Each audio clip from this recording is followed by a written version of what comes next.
This season of the Lake Effect podcast is made possible by the Randolph J. and Estelle M. Dorn Foundation.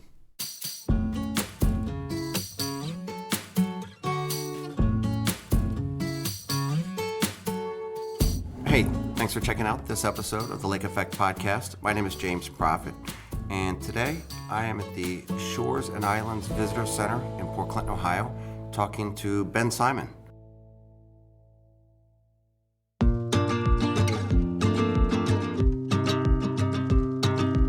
Hey Ben, thanks for meeting with me today. Thank you. How you doing? Oh, not too bad, not too bad. Beautiful day here. What's your title with Shores and Islands, and what is Shores and Islands?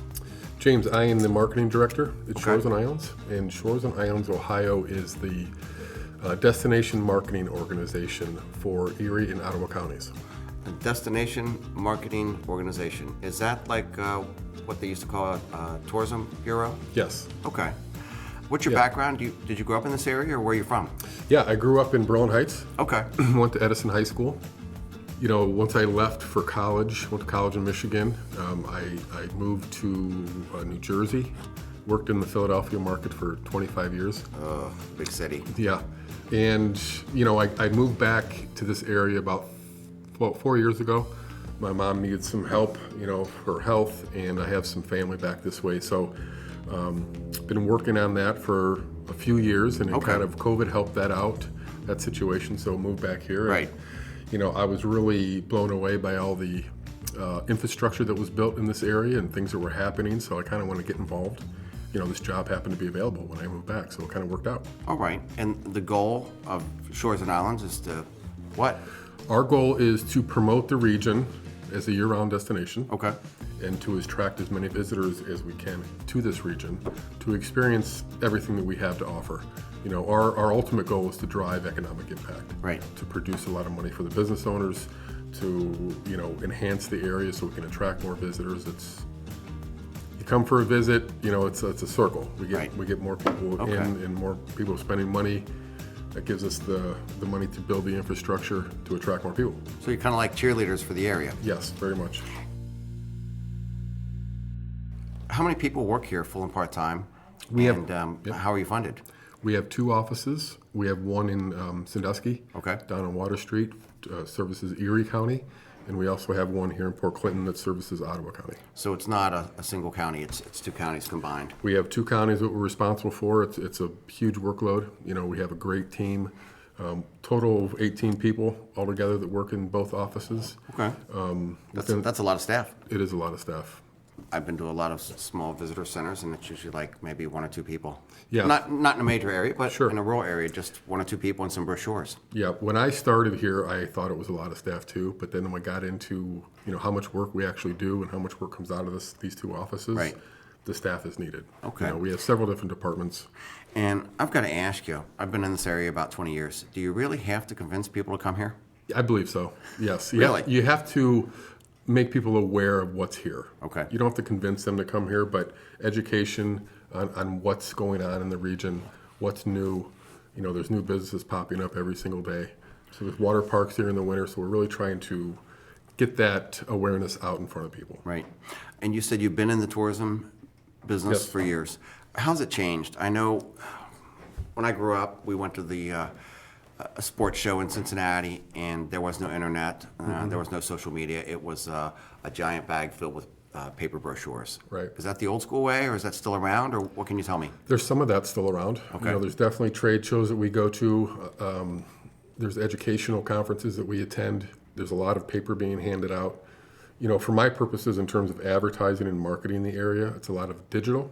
You know, a lot of online advertising, and that's changed that way because it's measurable and it's trackable. Right. As opposed to handing out something that Sure. you don't know what the person did with it, or If we put an ad in a publication, all we can kind of look at that is the circulation of that publication. Right. You know, if we're putting a digital ad on our website, we can measure how many people click that website, go to the website, and from there, where do they go? So that those analytics at the end of the day are very important to us.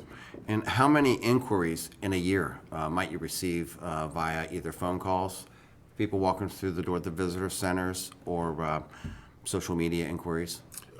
We get a ton of calls to I don't know the number Okay. of inquiries that we get, but between the phone calls that we get, asking people, it's more people asking, we're coming to this area. Are there itineraries that we can put together? All right. Can we stop in the visitor center and get a travel guide? Can you help us plan the day? Things like that. Ben, is it always individuals, or are there groups or organizations that want to know the same information? Yeah, there's bigger groups. We have, I said earlier, several different departments within our organization. We have a marketing component. We have the destination enhancement that helps. We provide grants, that businesses can request funds for to help, kind of redo their kitchen in a restaurant or get a new sign out front. So I think last year alone we gave away $150,000 in grants. No kidding. For local businesses to help kind of revamp their business. All right. So that helps us attract more visitors that way as well. Years back, I believe the county commissioners, probably from information that you guys provided, estimated that on certain weekends in the summertime, the population of Ottawa County, which is normally 45,000 approximately, swells to well over 200,000. Is that the case? Absolutely. Yeah. During the summer months, we're constantly trying to market this region as a year-round destination. But we do know that there are seasons involved here, and the summer is the most popular season that we do have. Correct. So it's a very important piece to it for sure.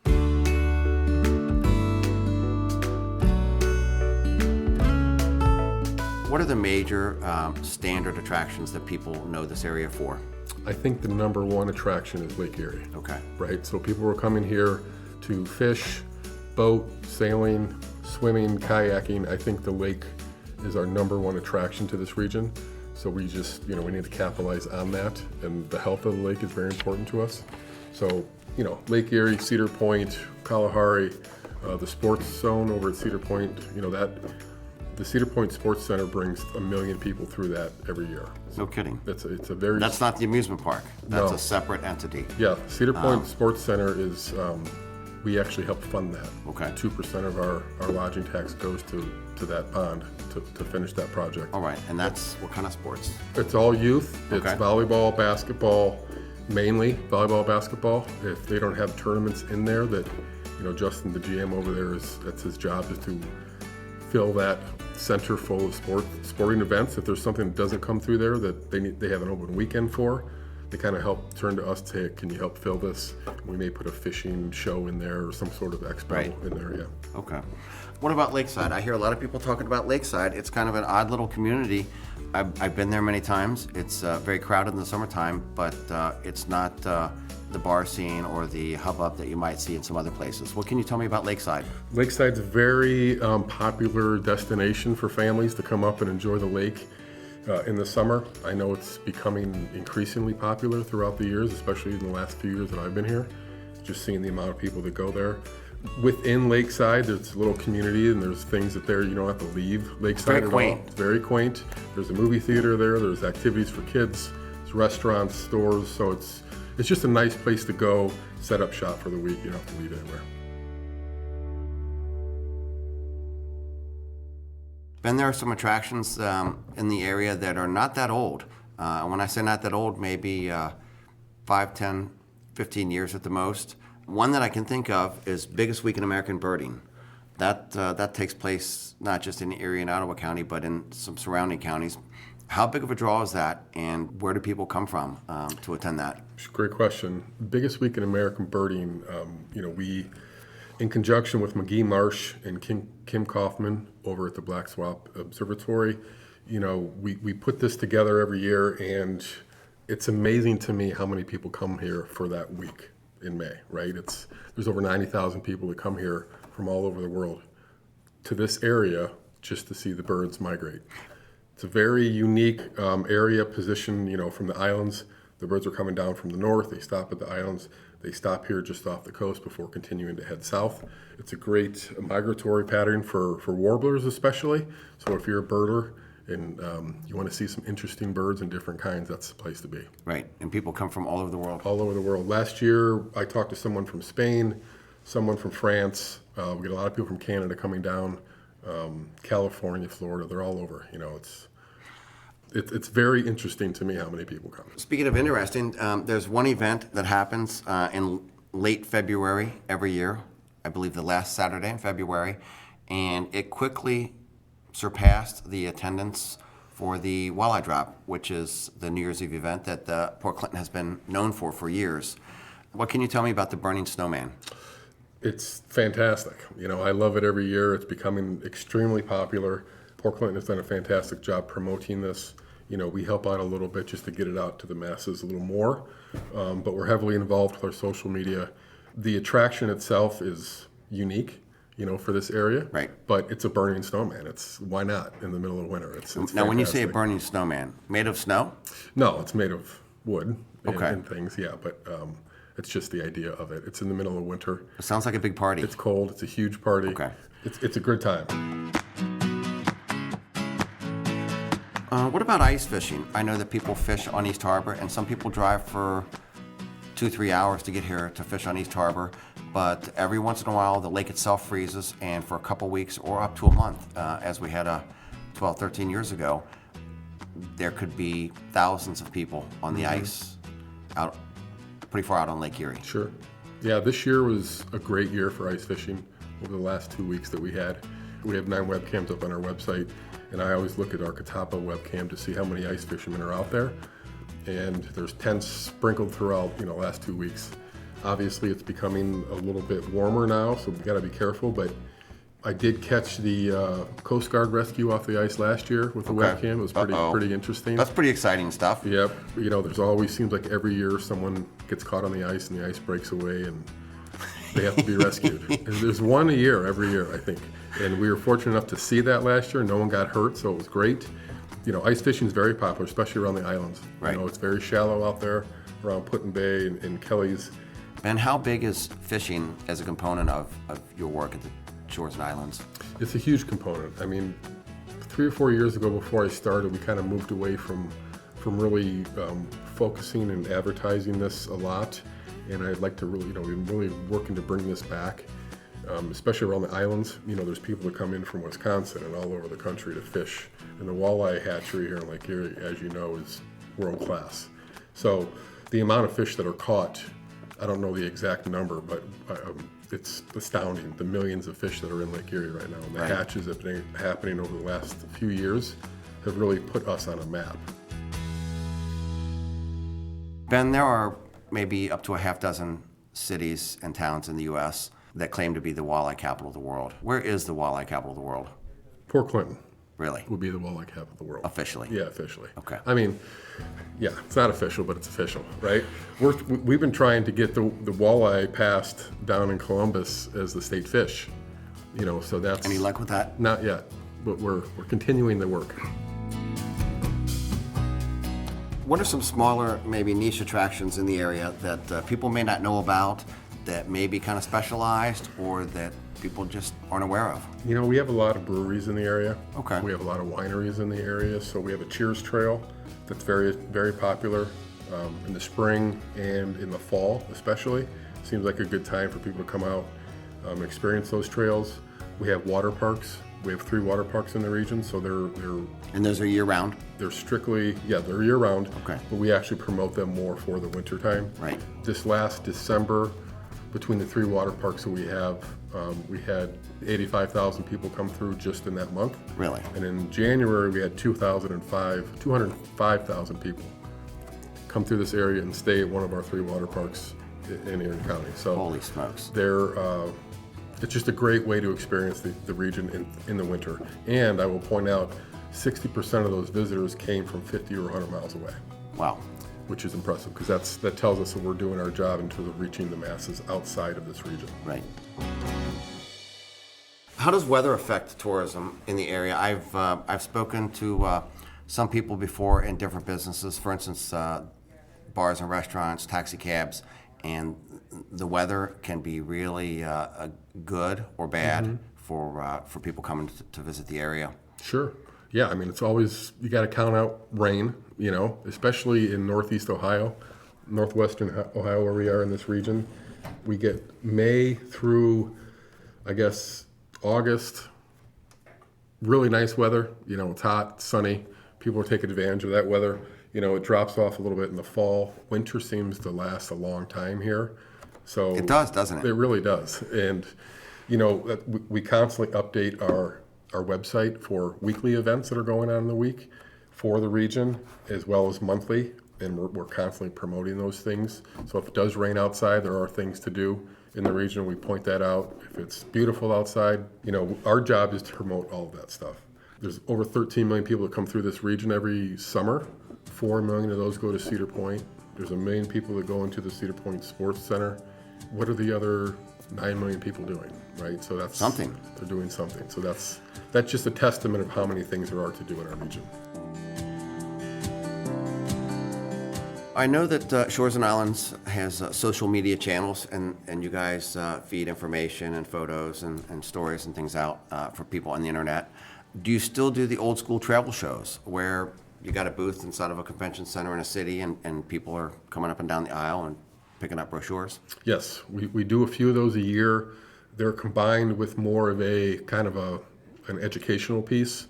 So I'm going to a show next week in Cleveland. It's called the Destinations International Marketing Communications Summit.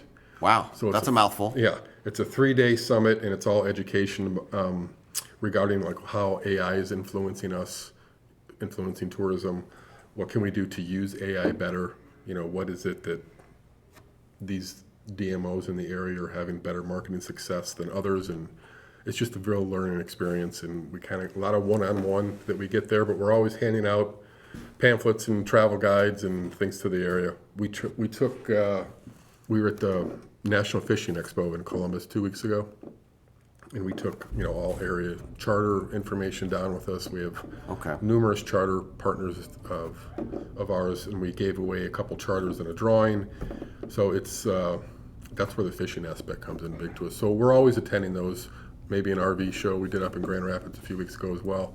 So we're constantly making them people aware of what's going on in this region. What's the most asked question or topic that people either call you, email you, or walk through the door and ask your staff? How do we get to the islands?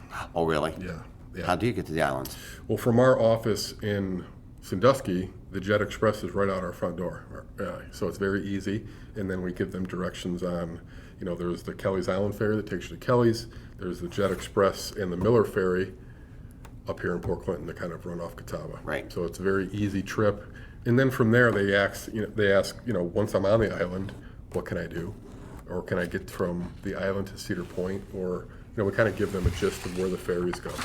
Now, the Lake Erie Islands are known for being extremely flush with adult beverages. Is there anything else to do on the island besides eating and drinking at bars and restaurants?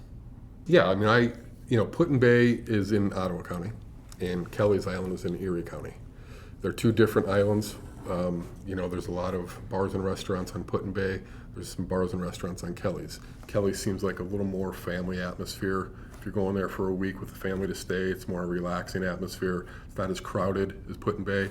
Put-in-Bay, you have a lot of young 30-year-olds going over there with families. I enjoy Put-in-Bay quite a bit. We used to take our boat over there to Put-in-Bay all the time, and it's a huge transient boat island as well. People are coming in from all over the place to go to the island. So there's hiking over there. There's all kinds of nature going on over there as well.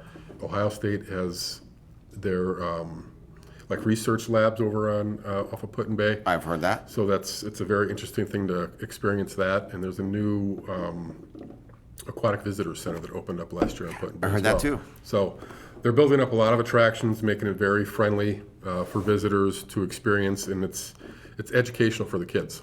So it's beyond that party scene. Right. Yeah. Okay. Cool.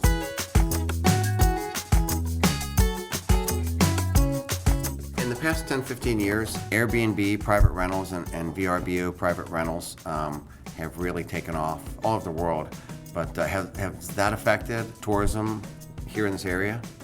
It hasn't affected tourism, but it's affected where people stay, because you're saying there's more options? There are more options. Obviously, people have all these Airbnbs all over the place. There's legislation being worked on right now that Airbnbs actually have to produce some bed tax as well, because now they don't. And, it's really, is it fair for all the hotels to have to do that and not the Airbnbs? So that's a question we're kind of going through right now. Right. Because we want to help out the partners that we have that have hotels. Right. That actually pay their bed tax and do do the things the right way. So it hasn't hurt tourism. If anything, there's more places for people to stay when they come to the region. Okay, So that makes sense. That way, yeah. What's the funniest thing that anyone has ever asked you? Just a funny question, tourism related, about this area. There's been a few. One of them is Cedar Point an island? I didn't know Ohio had islands. Yes, I've heard that before. And that's coming from as close as Columbus. Really? Right. So a lot of that is to us continuing to educate people within the state that, yes, Ohio, we do have islands off the coast of Ohio. There's quite a few of them, actually. There's a few that are, habited, but nothing. I think it's just the lack of education. Right. When people come to this area, they think Cedar Point's an island. They ask if Cedar Point is open in the winter. Are the islands open in the winter? What's the worst thing that has or can happen for tourism in this area? Well, that's a really good question. Not having the buy-in from the local community, I think. A lot of local businesses here rely on tourism, and those months from the summer when I hear people complaining about how much traffic is on 250 going to Cedar Point, to me that should be a welcoming thing for local businesses. The traffic coming off here, Route 53 to get to the Miller Ferry, it's backed up here past our Yes, our I've welcome seen that center often. all the way to Route 2. That's a good thing for people because there's more people coming into the market, spending money in your business. And then that's our job, is to promote those businesses. We can let people know where to go. So the worst thing for tourism is for those people to stop coming and for businesses to stop really promoting themselves. Ben, the visitor center in Port Clinton is considerably larger than the one in downtown Sandusky. I feel like I've been here before, and you guys have had some very large events with some VIPs here. What kind of meetings or what kind of events do you actually hold here at the visitor center? We have programming throughout the year. Our two big events that we hold here are Fish Ohio. Okay, what's that? Which is the main event we have in the spring. The governor comes here, and we take the governor and everyone in this region out charter fishing, walleye fishing for the day. There's probably a couple hundred people that show up. And we have programming education pieces here, like we have one of our employees is called, nicknamed Ned. So we have Ned Talks that happen here on a monthly basis. And Ned is our local nature preservist. So he gives us education on things like the lakeside daisy, which is only found over on the islands, or any kind of animal, or what it's like for animals to be hibernating. There's talks on that every month, so we give something new every month. So there's always, we put on art shows, or... I've seen some art outside. Is that from local folks? It's everything within the office is local. Okay. Yeah, so it's a really nice piece to spread the awareness. And can someone come in and buy a piece of art? Yeah, sure, absolutely. No kidding.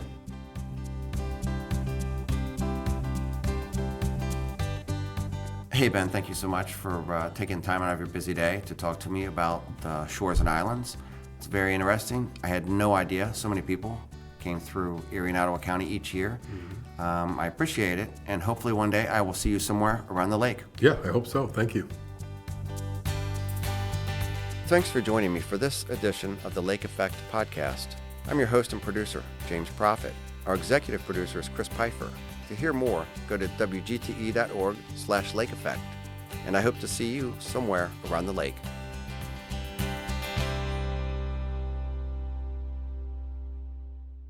WGTE. Voices around us. This season of the Lake Effect podcast is made possible by the Randolph J. and Estelle M. Dorn Foundation.